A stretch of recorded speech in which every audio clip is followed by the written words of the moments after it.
இப்ப இந்த அணுக்கழிவை இங்கே புதைக்காதை என்று இந்த நிலத்தில் நின்று போராடிய ஒரே மகன் ஓ அண்ணன் நான் ஒருத்தன் தான். இதே தூத்துக்குடியில் வந்து போறான், இங்க இருக்கிறான். எவனும் ஆயுதம் இறக்கல. ஏன்? எவனுக்கு இதை பத்தி தெரியல, அவனுக்கு தேவையும் இல்லை. ஏன்? எனக்கு இது ஒரே ஒரு நிலம்தான் இருக்கிறது, இது மண்ணல்ல, என் அன்னையின் மடி என்பதால், என் தாயின் மடி என்பதால் தவித்தேன், துடித்தேன், போராடின. இங்க வைக்க கூடாது என்றும் போராடினவன இந்திய ஒன்றிய அரசு கர்நாடகாவில் இருக்கிற கோலார், அங்க தங்கவே இல்லை, வேலை இல்லை, அங்க தோண்டப்பட்ட அந்த பகுதியில் புதைக்கலாம் என்று முடிவெடுக்கல, கருத்து சொல்லிச்சு. கருத்து சொன்னதற்கு மொத்த கர்நாடகாவில் எல்லாரும் அவனவன் கட்சி கொடியை கீழே போட்டுவிட்டு கர்நாடக மாநில கொடியை தூக்கிட்டு வீதிக்கு வந்துட்டான். புதைக்கலாம்ங்கிற கருத்து, அதோட அந்த கருத்தை அப்படியே புதைச்சிருச்சு ஒன்றிய அரசு. இப்ப எங்க இருக்கு இந்த கழிவை? என் நிலத்திலே இடிந்த கரையிலேயே புதைக்கலாம் என்று இருக்கான். எப்போ?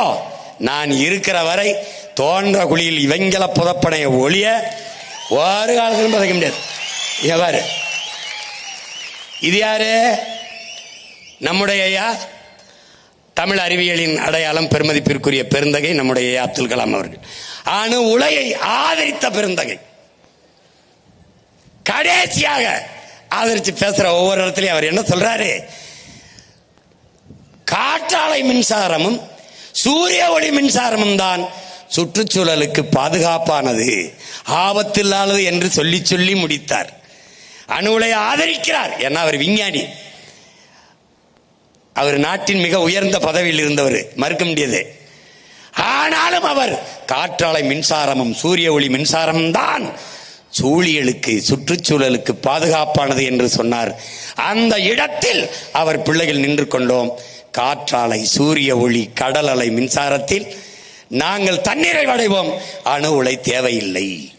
உனக்கு புரியுதுன்னு நினைக்கிறேன்.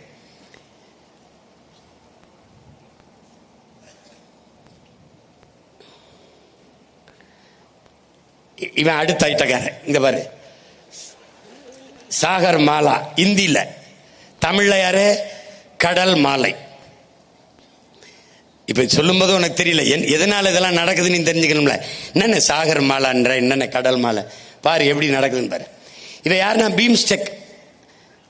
பீம்ஸ்டெக்னா Bangladesh, India, Myanmar, Sri Lanka, Thailand, இதோட டெக்னிக்கல் எக்கனாமிக் கோஆபரேஷன், அதான் பீம்ஸ்டெக். இந்த நாடுகளுடைய பொருளாதார வளர்ச்சி, இதனுடைய டெக்னிக்கல் எக்கனாமிக் கோஆபரேஷன், அதுக்கு இந்த திட்டத்துக்கு பேரு பீம்ஸ்டெக். இந்தியாவுக்குள்ள சாகர் மாலா, இந்தியில, தமிழ்ல கடல் மாலை. இந்த திட்டத்திற்கு பிலிப்பைன்ஸ்ங்கிற ஒரு நாட்டில், இது அந்த பிலிப்பைன்ஸ் நாட்டில் இருக்கிற வங்கி. இந்த வங்கிக்கு பேர் ஆசியன் டெவலப்மெண்ட் பேங்க்.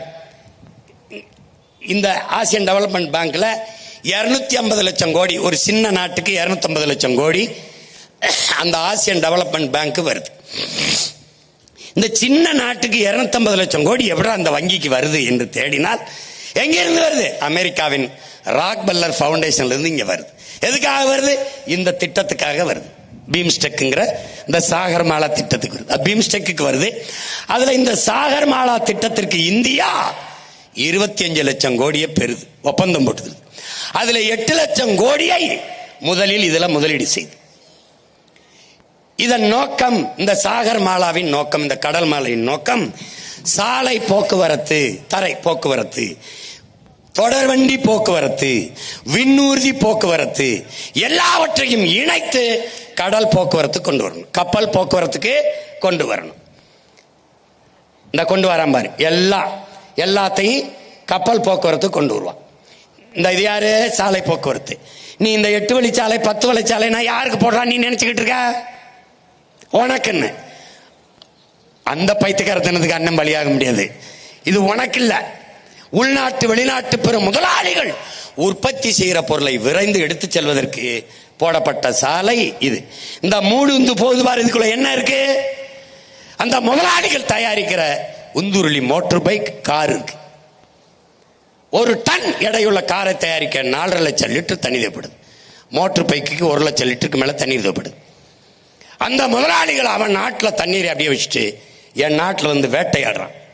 வேட்டையாடி உற்பத்தி செய்கிற பொருளுக்கு விரைந்து எடுத்து செல்ல இந்த சாலை போக்குவரத்து பயன்படலை, விண்ணூர்தி போக்குவரத்து பயன்படலை, தொடர்வண்டி போக்குவரத்து பயன்படலை.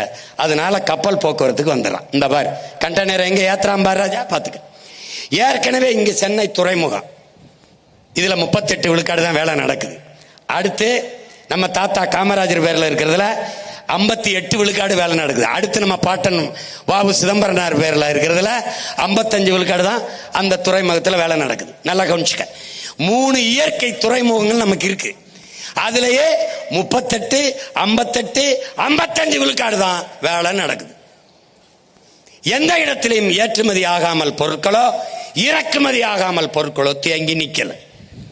அப்ப புதிதாக துறைமுகம் எதுக்கு பதில் இல்லை. இப்ப என்ன நடக்குது? இந்த LNT 330 ஏக்கர்ல இந்த துறைமுகத்தை வச்சிருக்கான், எடுத்திருக்கான் லீஸுக்கு. இதை விரிவாக்க புதுசா ஒண்ணு தொடங்க முடியாது, விரிவாக்கம் செய்து கொள்ளலாம். யார்கிட்ட ஒப்பந்தம்? அன்னைக்கு இருந்த முதல்வர் ஐயா கருணாநிதி அவர்கள் அதானி குழுமத்துக்கு இந்த ஒப்பந்தத்தை கொடுக்கிறார். இந்த 320 ஏக்கரில் இருந்து 6111 ஏக்கர் இந்த துறைமுகத்தை விரிவாக்கம் செய்து கொள்ளலாம் என்று ஒப்பந்தம் போடுகிறார். அதுதான் காட்டுப்பள்ளி துறைமுகம். இங்க பார், இவன் எதுக்குடா இவ்வளவு பெரிய துறைமுகம் நீ கேட்டால் உன்னிடத்தில் சொல்வார்கள் ஏற்றுமதி செய்வோம் இறக்குமதி செய்வோம் என்பார்கள். அடுத்த கேள்வி நம்ம என்ன கேட்போம்? எதை ஏற்றுமதி செய்வீர்கள், எதை இறக்குமதி செய்வீர்கள்? என் நாட்டின் என் நிலத்தின் வளத்தை எல்லாம் ஏற்றுமதி செய்வார்கள். பாரு, மீத்தேனு ஈத்தேனு நிலக்கரி எல்லாவற்றையும் ஏற்றுமதி செய்வார்கள். எதை இறக்குமதி செய்வார்கள்? காரு ஏற்றுமதி, இங்க முட்டை ஏற்றுமதி. எதை இறக்குமதி? வெங்காயம் பருப்பு. இந்த வெங்காயம் பருப்பை கூட நமக்கு விளைய வச்சு தர முடியாத பருப்புக்கிட்டையும் வெங்காயத்துக்கிட்டையும் நாட்டை கொடுத்துட்டு நீ இப்ப பொங்கலுக்கு 3000 தருவேன், போய் ரேஷன் கடையில் மண்டியை போட்டுக்கிட்டு நில்லு. ஒரு முளை கரும்பு தருவானா, அப்படியே ஒரு முளை கயிறு தருவான், வாங்கி தூக்கில் போட்டு தொங்கு. பாரா வெங்காயம் பருப்பு இறங்குதுடா. எப்படி? இப்ப எதுக்காக இந்த காட்டுப்பள்ளி துறைமுகம் புரியுது. அது போக ஏற்கனவே கொச்சின்ல இருக்கு, திருவனந்தபுரத்தில் இயற்கை துறைமுகம் இருக்கு. அது போக விழிஞத்தில் 8000 கோடிக்கு முதல்ல வந்து அதானி துறைமுகம் கட்டுறாப்புல. அந்த துறைமுகத்துக்கு 80 லட்சம் டன் கற்களை கொட்டி மேவனம். அந்த 80 லட்சம் டன் கற்கள் என் நிலம் கன்னியாகுமரியிலிருந்து வெட்டி எடுத்துட்டு போகப்படுது. அவன் ஊர்ல மலை இருக்கா? இருக்கு.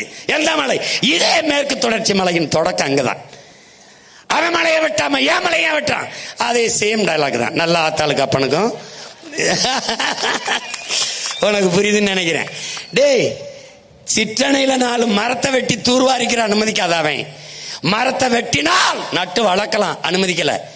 மலையை வெட்டினால் ஒன்றும் செய்ய முடியாது, வெட்ட அனுமதிக்கிறா யார்? இவன். ஏன்? அவன் மலை இல்லை, எனக்கு மலை இல்லை, என் தாயின் முளை, அதனால நான் கதறேன், அவன் சிரிக்கிறான். புரியுதா? புரியுதா? இப்ப இங்க கன்னியாகுமரியில் தோண்டின பள்ளத்தை ஏன் அப்படியே வச்சிருக்கேன்? எவன் அந்த கற்குவாரியில தோண்டினானோ அவனையெல்லாம் அங்க போட்டு மூடுறதுக்கு தான் வச்சிருக்கேன். புரியுதா?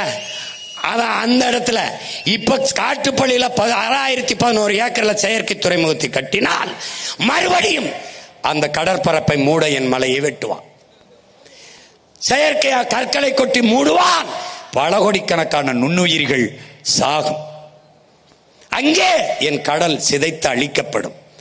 கடல் என்பது கடல் அல்ல, என் தாயின் மடி என்பதை தமிழ் இளம் தம்பி தங்கைகள் புரிந்து கொள்ளும். எதற்கு துறைமுகத்தை எதுக்குறா?